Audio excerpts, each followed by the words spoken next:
Good morning guys, and welcome to another episode of the Sailing Fins.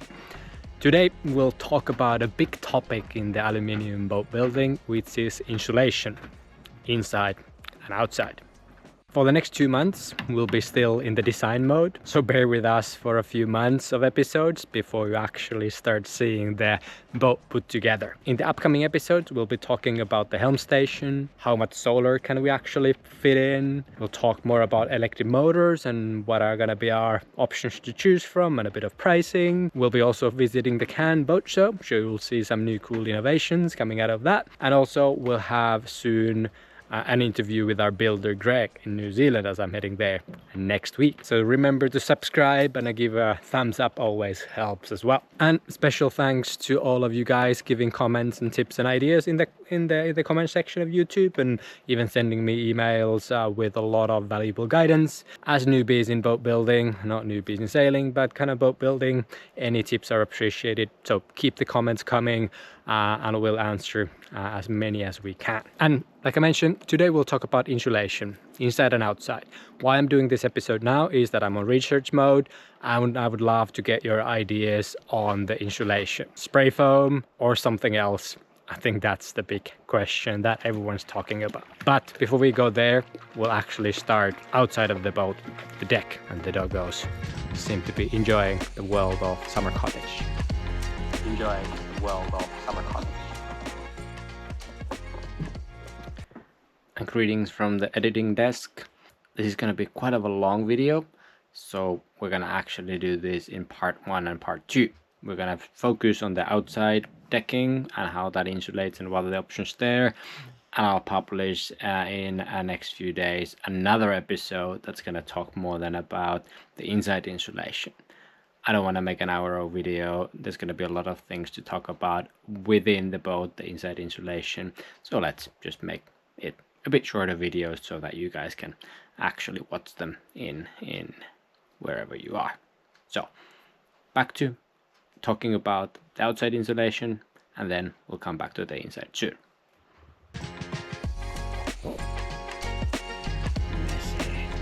Okay, so let's start from the outside. We're looking to leave the boat unpainted as much as possible. It seems that everyone with the paint is having all sorts of issues with the paint, so I'm really keen on that. If there's anyone with good experiences of painting their boat, if it's just the proper prep work that you need to do to get it right, or does it just always fail? Hit me in the messages and comments if you actually think painting is a good idea, but we want to minimize anyway painting as much as possible. I don't really mind the bare look of it, so that's not going to be an issue. And the only place where we would be looking to do painting would be the salon roof, I guess, so that when the sun is shining, it reflects a bit of the heat away and keeps the salon cooler.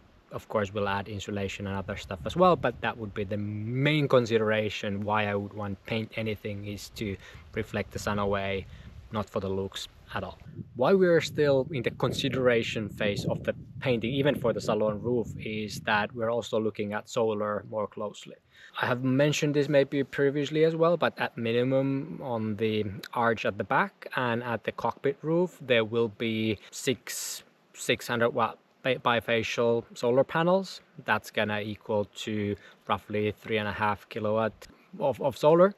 So that's the minimum, but what we're looking to do is putting extra. There's a few different options, and the builder has suggested that also on top of the dinghy we could build a foldable additional arch, and that could we could put more solar in. That would get us to the 5 kilowatt range that I consider as a minimum. But of course there's the whole salon roof as well. Salon roof has obviously some deck gear. It will have the lines coming with the helm and all sorts of things, so rigid glass panels is not necessarily the best option. So what I'm considering is, and what I'm talking with few different companies, is that could we actually cover that with more flexible panels, with something modern.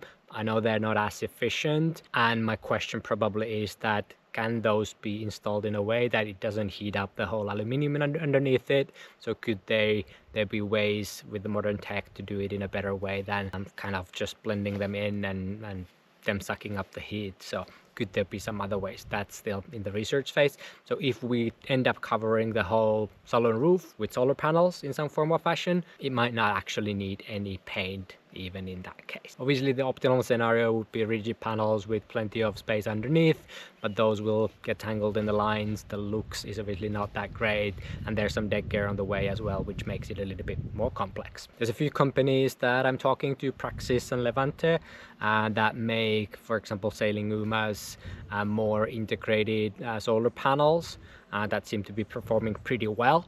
I think the heat and the heat absorption versus heat kind of reflection is one of the big points that I would be interested in learning more. So I'm talking to those guys and trying to figure out that, hey, could that be something, instead of covering the salon roof with paint, could we just leave it bare and fill it up with more solar, that we get the solar that we need for running electric motors and air conditioning and all sorts of things. So some research still on that topic needed.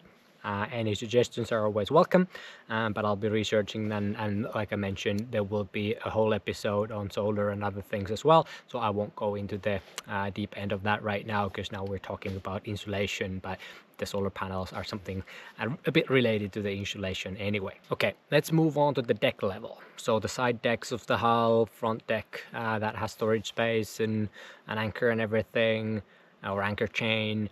And then of course we have the cockpit floor, and we have all the salon floor, not necessarily related to insulation there, but especially the decks are something that we are considering of what should we do with those, because obviously bare aluminium under your feet is not going to be comfortable in the tropics, and we'll have 2 dogs as well, so it needs to be pretty durable whatever we put there. So there's a bunch of options out there in the market, and how I'm kind of evaluating them is essentially 7 different points or criteria. Number 1, what is something that would not get hot in the tropics? I don't want to burn my feet. Our dogs will be running around the deck. I don't want them to burn their feet. So kind of how hot it will get is really, I don't put them in order, but this is really one important consideration when thinking about what to cover the deck with. Of course, weight is another thing. With performance cat, every 50 kilos, 100 kilos that we put on the boat will matter. So weight is a consideration. How durable it is. Like I mentioned, we have 2 young Australian Shepherds, and you've seen them in a few of the videos. So they will run around, they will claw and everything. So it needs to really last that one. It can't be something that is immediately ruined by a few dogs or diesel, oils, whatnot. There's a lot of stuff that happens on boats overall, blood, all that. So it needs to be durable. Price is of course one thing. These things go from premium to really budget, so price is a consideration, not necessarily the biggest one here. Of course, if it's 5 times the price, yeah, but when we're looking at these different options, they're not that far from each other, and you can save by deciding how thick of a layer you put in as well, for example. Maintenance is of course one thing. Is it something that you have to replace the whole thing? Can you sand it? Can you just pressure wash it? What's the service and maintenance aspect look like? That's important on the list. How well it sticks to aluminium? What is the adhesive method to aluminium? Definitely something important. And lastly, sustainability a bit as well. I wouldn't like to put only plastic on the boat. It's aluminium, which is also already quite sustainable as a material, so I would want to figure out what's sustainable. It's not the primary thing here, but it's definitely something to consider in the mix of things. Okay, before I start telling you what I'm ruling out, let's just go through a bit of the options. Not everyone necessarily knows what are the different options from a material perspective that you can put on the deck in the first place. And these things, I would bucket them into 3 different groups, and I'll walk you through what those 3 different groups in my opinion are. Number 1 is teak and the fake teak stuff. I categorize those into the same bucket. So let's start with the family one. It's the real wood. As an example, teak. I think teak is the most common one, but obviously some people put some other materials on the boat as well. It's 9-10 kilos a square meter. It needs maintenance. It's not sustainable in any way, so it's not really something to consider on a performance catamaran like ours. And it also needs a lot of maintenance, so even before going into the ruling out, I'm ruling out teak completely out of the equation. Then on the other hand, there's a lot of these PVC synthetic teak, flexi teak and fake teak options. Let's just call them fake teak for the sake of it.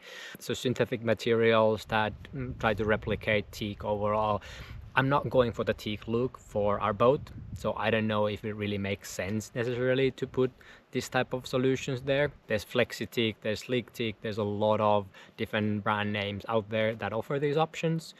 pretty good ones obviously, but not necessarily something that we're going with. These are around 4.5 kilos per square meter, so they go into the same level as some of the other more synthetic materials or cork materials that will come into later on. Really tough, durable, don't need much maintenance at all, so obviously a good choice for a liveaboard boat, for example, if you don't want to care too much about your deck. Fundamentally, it's pretending to be wood as much as it can. And obviously we have what I call the do not fall on them materials. If you want something really durable, of course you could just paint your deck. Paint your deck with some aggregate in it. So for example, put sand in the paint, build a non-skid surface. That would be obviously one option to go with. Not something that I want to get on a boat. It gets hot still, even if you paint it. It's not something that I want to walk on, so definitely a no-go. I want to get something a bit softer. Then there's the rubber side of things, so all sorts of rubber components and materials. Threadmaster being one brand in good brand name. Of course, those are more what you can find on industrial boats, fishing boats, really durable. They won't really break that easily. They will last forever. You can use pressure washer on them, but they're still pretty hard, pretty rough, and they heat up quite a lot. So I wouldn't consider them a perfect option for us either. And then I would go into the last group, the materials that are more kind to you in a sense. And here I have a few different categories. First is closed cell foam products, so PE and EVA foam type of product. There's a lot of different brand names out there, U-Deck, C-Deck, Marine Mat, and other brands. You can CNC cut those to any shape and form you want, and essentially it's easy to glue into any boat. It's foam, it's mostly air, makes it quite soft and everything under your feet, and it's really light and comfortable as an option. It's under kilo a square meter, so it's going to be the lightest form of all, but it's not super durable. I think our dogs could claw into it and break it quite easily, and then you need to replace pretty much the whole thing. It's easy to maintain, of course, because you can just pressure wash it and everything, but it's not necessarily the most durable, and it will get hot under your feet. Second in this family would be cork, and the most interesting, to be honest, for us as an option. Cork, there's two categories of cork. There's the 100% cork, well, it's never 100%, but what is mostly cork, and then there is cork with some rubber or some other materials in it. So it's essentially the 100% cork. It's a cork called together with some type of a binder. Different brands use different binders in it. It's light, it insulates well, it doesn't get hot at all, or not at all, maybe it's a strong word, but doesn't get too hot. You can sand it, you can repair it. It is pretty nice as a material. It's cork behaving like cork, and you can fix it by just sanding it. Cork naturally doesn't absorb all sorts of oil and everything, and you can just cut a patch in it and continue repairing. Second is then different cork and polymer or rubber composites. In these, the cork is really blended with some type of other material to make it more durable and add some additional characteristics. Obviously, what you lose with that is essentially that it will get a little bit hotter. It won't be necessarily as soft under your foot, but it's way more durable. So you can pressure wash it, you can pour diesel on it off easily, and you can even sand it and easily fix it. So a more durable option, but once again, of course, it's not as sustainable as it's not 100% cork. It's a 50-50 mix usually. Evercor is one of the brand names in that world, versus then if you go to the 100% cork, Sea Cork is probably the most famous. Outreamers and other boats have that one, and there are other players like Navicork and so forth in the space as well. So like I mentioned, I'm ruling out teak, first of all, completely. I don't want any real wood. It's unsustainable, not good material for us at all. Well, I'm not putting any non-skid or paint either, so that's out. PE and EVA foams, not durable enough. Those get hot, so I would pretty much disregard them as well. Not something that I'm too keen on exploring further. I've done my research, prove me wrong, but I'm not liking them too much as an option. So I'm really leaning towards these cork options, whether it's these more 100% cork with a binder or whether it's the 50-50 type of a mix. I'm waiting to get samples from some of these players. I'm meeting them at Cairns Boat Show and when I'm in New Zealand next week. So I'll get some more information for you guys, and I want to test them out and really kind of tear them apart as well and see how durable can they actually be and how easy it is to clean them and do sanding on them and everything. So I want to really test them thoroughly before I start making any decisions. So brand names, Sea Cork, Navicork, Evercor, those are the names that I'm kind of looking at right now. If there are any other similar ones, or I know there are other similar ones as well, but these are kind of the best ones that I've narrowed down. If there's any other ones that you would recommend me looking at, just feel free to shoot me in the comments. To be honest, my current favorite is Evercor because of the durability, and you can literally just wash it off with the pressure washer without any issues. It's really durable, it never will break. On the other hand, I'm waiting for some more information like weight, for example. Weight as a performance cat plays an equation here, and I'll walk you through a bit of what the decking means in terms of weight. So Greg, our builder, if you're watching, I'm considering the weight. Don't worry, I'm not putting all the things on the boat that will decrease the performance of the boat. I'm thinking every kilogram that I'm putting on the boat, we'll need to cover the deck anyway with something. So if you think about the overall deck hulls, the front of the deck and everything, all that easily by just putting something on it, we're talking about at least 20 kilograms plus the adhesive to cover the decks. If we start putting cork or some of these cork combinations on it, we're talking easily about adding 60 kilos on the deck. It's quite a lot of extra weight, but it also means that we get less heat under our foot. The doggy's foot won't be burning. We get nice layer of insulation as well, so we can think about the inside insulation not being as thick if we really cover the deck really well.